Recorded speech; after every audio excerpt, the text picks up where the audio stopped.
আমরা এবারে কালি টাকা 3.5 7.5 লাখ দিছি খালি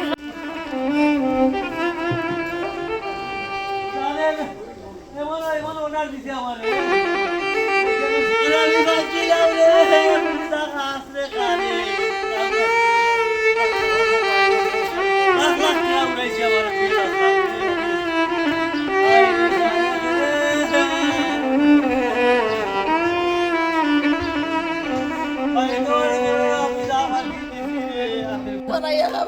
আমার ভাই পুত্র রে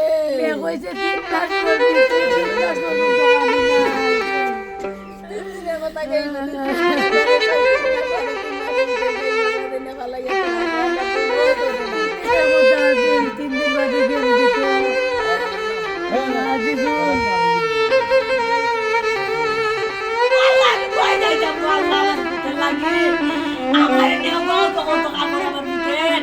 আমার পুতের মধু দে হরে আল্লাহ ও আল্লাহ আমার কিছু নাই আমার